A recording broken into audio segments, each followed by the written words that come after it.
Сайн буянгийн амар сайхан тогомдын дор чанд Эрдэнэ билгийн од баяр буяагийн тулга Аравчхын Эрдэнэ бүрэн Батмөнхийн Батцэг Болдын Жавхлан оюун сайхны алтан гэрэл Цэвэг доржийн Туваа Салдангийн Одон туяа Пүрүүсрэнгийн Наран баяр Ловсон цэрэнгийн Камглан Борхуугийн Дэлгэр сайхан Чинбатын Нөмөн Жамбын Батсуур Жадамбын Инх баяр. За мөнх сайхан сайд ороод ирсэн. Сайд нар орж ирье. Асуултанд хариулъя. Сайд нар орж ирэхээр хариулт өгүүлнэ. Жохоо хунсартай байл та сайд нараа. Сонсоод байж гэнэ гэж та гэж чинь хариулах га сууж өгөх ёстой үстэй. Нэг төсөв хэлцэх, төсвийн хэрэг хэлцэх, хөгжлийн бодлого төлөвлөлтөө ярих энэ асуудал дээр нэг сайд нар сууж байгаад хариулж ячаа гэдээ одоо шаардаж бас хэлсэн шүү дээ. Эсвэл байнга уурлал, байнга хэрэлдээ сууж ивэл таатай байд юм уу? Хэн ч уурлж чадна шүү дээ. Хэн ч хэрэлдээд байж бас чадна шүү дээ. Энэ төрийнх нь ажил нэг эмх цэгцтэй ажтайхан шиг яваасаа.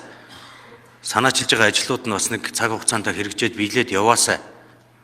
Ард иргэдийн нэг хүсэж хүлээж байгаа тэр нөхцөл боломжийг бий болгохын төлөө нөхцөл боломжийг дэмжиж явах юмсан гэсэн нэг ийм хандлагаар хандаад ахаар тэр нэг жоохон ухамсар гарах асуудал дээр л алдаад ах шиг байх юм. Засгийн газрын гишүүд маань.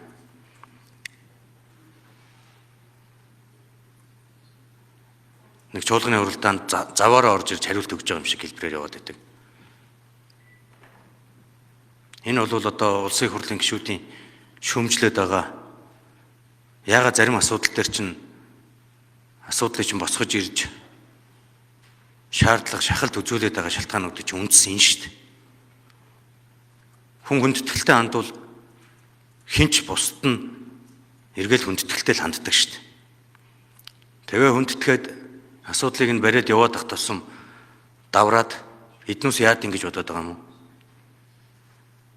Араа шүтээ үзүүлвэл хин чаанч үзүүлж чадна. Тэгвэл төрийн ажил тэгж явах зохимжгүй.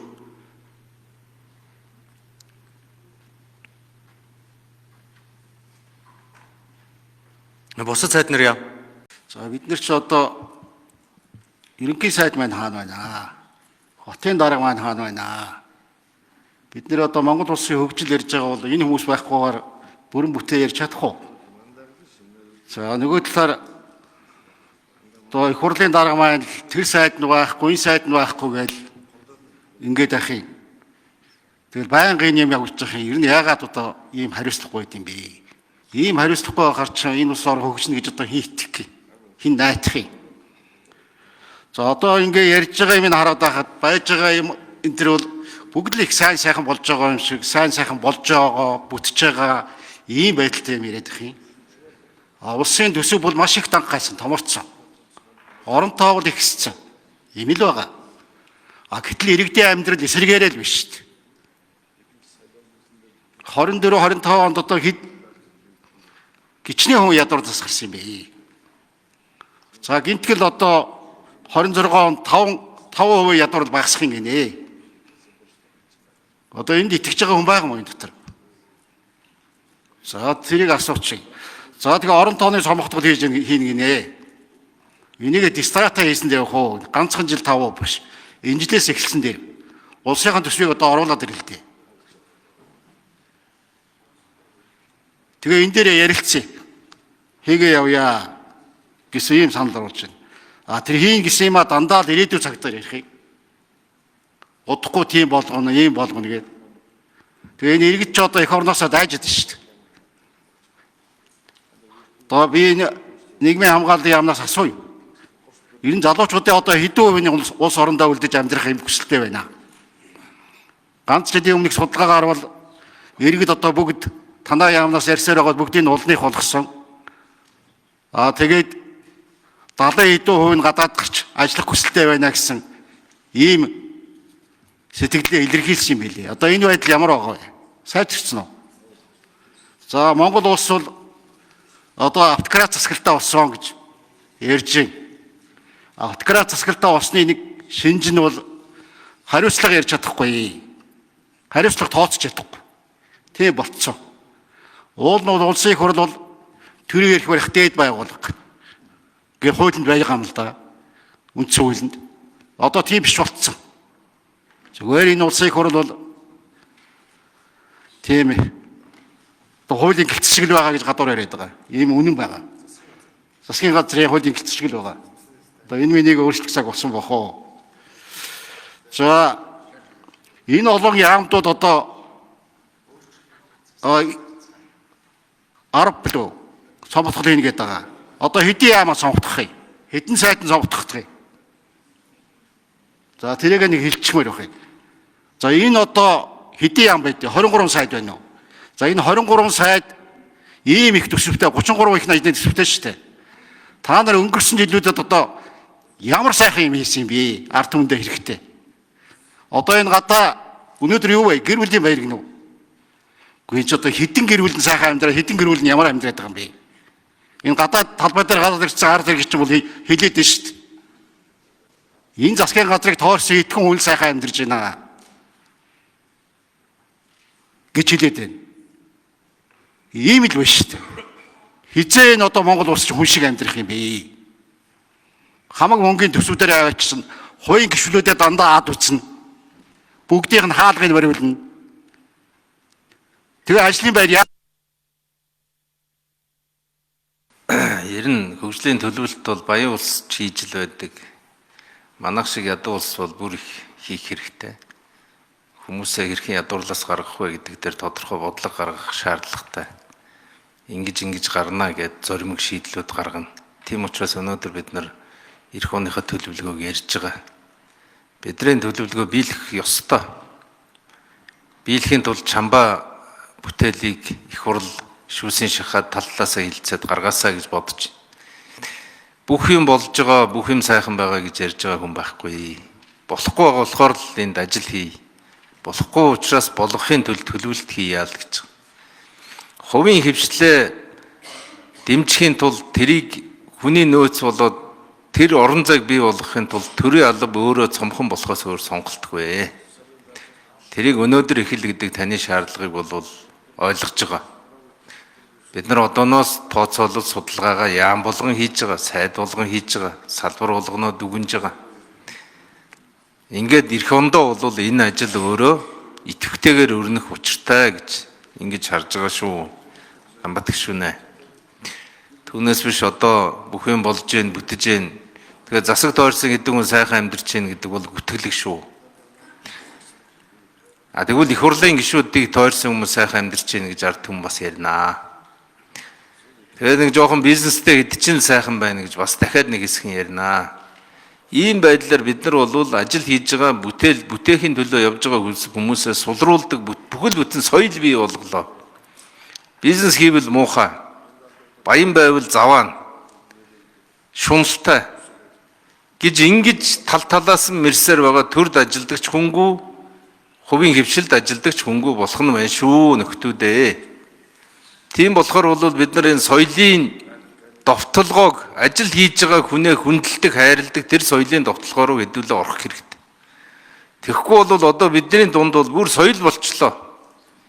Нэг гайгүй аятайхан ажил хийж байгаагаа ад үздэг өөр нэг юм соёл сууж байна. Тэрийг нь дэврэгдэг. Би бол гадна талаас энэ нөлөөлөл орж ирж байгаа гэж харж байгаа. Аятайхан монгол хүнийг хямгадахын төлөөх юм. Ажил хийж байгаа хүний нүдний зовхийг унахын төлөөх юм. Тийм учраас бол хэдүүлээ ер нь бол ажил хийдэг хүнээ дэмждэг болсороо. Хувийн хөвшил дээр явнаа. Эргэлт буцалтгүй чөлөөт эдийн засаг руу алхаж байгаа гэдгээ байнга тодтолж тэр лүгөө алхаж ямаар байна. Тэр сэтгэл зүрхийн засгийн газарт байна гişүнэ. Сайд болгон тэр байна. Бүгд зүтгэж байна. Хийхийн төлөө байна. Түүнээс биш хувийн хонжоо, хувийн аж ахуй өөдөн татж байгаа нэгт сайд эдэр дотор алга. Би тодорхой асуултуудыг асуугаад байдаг. Ер нь улсын их хурлд хүндэтгэлтэй хандна гэдэг чинь хуулийн зүйл заалттай баха. Гэтэл одоо тийм алгалдаа. За хувийн гишүүл хэцүүцээ. Миний мэдхийн одоо өнгөтэй өөдтэй юмыг дандаа хувийн гишүүлэл хийж ирсэн. Тэр Эрдэнэтийн 51%-ийг авчирсан шүү дээ. Одоо өшөө 50%-ийг авчирж барьж байгаа тийм газар байгаа мó? Энэ засгийн газар. Тийм гэрэл гэгээтэй зүйл хийсэн хүн байна уу? Байхгүй шүү дээ. Мухар замаа одоо тэгээ нэг хил гаргаад мухар зам хിവэрэл үлдэж байна. Тэгээд Геббелисээ хэлсэн үг байдаг л да. Гэхдээ надад тэр одоо хэвлэл мэдээлэл өгч. Ямар ч ард түмнийг би гахаан сүрэг шиг болгоод өгье гэж. Үнэхээр л одоо энэ PR мярч одоо тэгж л явж шít. Тим юм дээр л та нар сайн ажиллаж байгаас ард түмний амьдралыг сайжруулах. Гамбат гишүүн сайн байна. Одоо яг чуулгандаа ингээ сайхан бүтэн суудаг, үлгэр жишээ үзүүлдэг гишүүн болох хэрэгтэй. Орж ирж бүртгүүлчихэд гараа явчихдаг байж ерөөсөө болохгүй. Тэгжээж одоо бүгдээрээ бас засгийн газар сайд нартай шаардлага тавина штэ. Тэгэхгүй сайд нар нь орж ирээ суучдаг, зарим гишүүд нь бүртгүүлчихэд гараа явчихдаг байхаар их хурлын ажил чинь өөрөө хаана харагдах вэ? Тэгэхээр одоо та бас олон сонгогдсон Ахмад гишүүн маш сайн үлгэр жишээ өгч бүтэн суудаг байх хэрэгтэй. За би бол их сан шүүмжлэх хүлээж авдаг хүн л дээ. За цаашдаа бол юу яана. Гэхдээ улсын их хурлыг нэг улсын их хурл шиг болгомоор байна. Амар баясгалан дарга бол сайн гинсек байсан ардын намын. За одоо их хурлын сайн дарга болно гэж эргэлзэхгүй байна л да. Шин дутам хийж байгаа ажил болох байхаа. Гэтэ бид нар нэг ойлголтын зөрүү байгаа маа энэ дэр. Жишээл одоо Баярмаа гэдэг хүн заавал нэг тэнийг нэг даргын доромжлыг хүлээж явах хэрэгтэй юм шиг. Тийм ойлголт өгöd байгаа байхгүй юу? Үгүй шүү дээ. Доромжилж явах хэрэгтэй. Эн чи юу юм юу ч гэсэн ийм байж болохгүй. За бид хүн бас ойлголтын зөрүү их байна. Хэрвээ одоо ингээ намууд нэгдээд нэг засгийн газраа ороод ингээ сайн болчт юм бол юу яамаар байгаа юм? Энэ хоёр намаач гэсэн нийлүүлчмээр байгаа. Тэгээ сайдрын тоо олшроод улс ороо хөгжиж юм бол дахиад нэг 2-3 сайд нэмчмээр байгаа. А би үл эсрэг үзэл бодолтой л доо. Хизээш ингээ төр засаг одоо хувийн хвшлийн хийчих бизнесийг өмнөр нь ороод хийгээд хараа улс ороо хөгжинэ гэж байхгүй. Тэр одоо дампуурцсан Аргентины араас Венесуелийн араас л яваад байгаа. Энэ бол бүгдөө одоо өнөөдөр хөгжил ярьж байгаа боловч хүслийн жагсаал болно. Цаг хугацаа айгүй алдаж байгаа байхгүй юу? Миний барьдаг үзэл баримтал хувийн гэрчлэлээ дэмжээ. Хувийн гэрчлэлүүд ажлын байр бий болгоно. Тэр цалин цав олигтой яадаг, техник, инновац оруулж ирдэг тэр компаниудаа бити үзье ядаа. Одоо хараа л да. Эрдэнэтийн 51%-ийг авчраагүй байсан бол саяны ковидыг бид нар давхааргүй л байлаа шүү дээ. Одоо тэр 51% нөгөө компани буцаагаад орсуудаа өгчүүл яах юм тэгээд. Иймэрхүү байдалтай байгаа шүү дээ энэ бол. За нөгөө талаараа одоо хил холбож байна гэж яриад байгаа. 1425 юутай тийм төмөр замыг тийм төмөр замтай нь холболтоо. Маан байгаа тэр 1500 тонн холбож байгаа биш ээ. Зүгээр хил давуулаад яачиж байгаа байхгүй юу? Тэр чинь ачиж уулганыг зардал байхгүй. Өчнөө зардал гарна. Дээр нэмээд тэр Тэнжиний далайн бангуудад очих ямар ч боломжгүй болчихж байгаа байхгүй юу? Монголын когсч нүрс дэлхийн зах зээл дээр өрсөлдөх шалгаргүй болчихж байгаа. Тэгэхээр чин ганцхан Чайна энержигийн гартал орчиж байгаа байхгүй юу? 5-7 талыг өгөөд иймэрхүү байдалтай ажил төрөл хийхээр цаашаа улс орон хөгжинэ гэж байхгүй. Тэгээ ийм байсангүй тийм байсангүй ярина. Одоо миний хажууд 2 намын дараа сууж байна. Гэхдээ энэ дор чандыг бол одоо за намын манай 2 даргаыг бол төрсөн их эцэг нь ч одоо баг ялах гараг болсон баха. Аваа аятайхан юм ярьдаг байсан байхгүй юу? Одоо тэгээ засгийн газрын улаан хамгаалагч нар шиг л байх юм. Ярьж байгаа юм нь өөр болцсон тий. Баг эйжент ч мэдэхгүй болсон. Тэгээ манай хүүхдүүд юу яриад байна гэх. Би л мэдэхгүй байна. Ингээ үзэл бодол нь одоо яад нэг очоод ингээ солигчд юм уу? Энэ засгийн газрыг одоо 9 сайтай болгомоор байна. 9 ямтай болгомоор байна. Тэгжэл бид нэр ярих гэсэн шүү дээ. Гэхдээ манай ард иргэд одоо ямар байна? Зүүн Аазтай бол бид нар хамгийн ядуу болсон ба шүү дээ. Гэхдээ иргэд маань тэгэл бус орны хил дээр очоод нохоо гахаа шиг хөгдөж шүү дээ. Өчнөө мянгаараа бид нар хараар ажиллаж байна манай залуучууд. Одоо олигтой байгаа ганц салбар байна уу? Байхгүй шүү дээ. Энийг л нэг арай өөрөөр өөрчилж ямаар байгаамаа. Одоо эх жилээс бол гэрэл цахилгаан тасардаг хэвээрээ байна л гэж байгаа. Тэгсэн мөртлөө өвнөө нэмсэн. Тэгээд одоо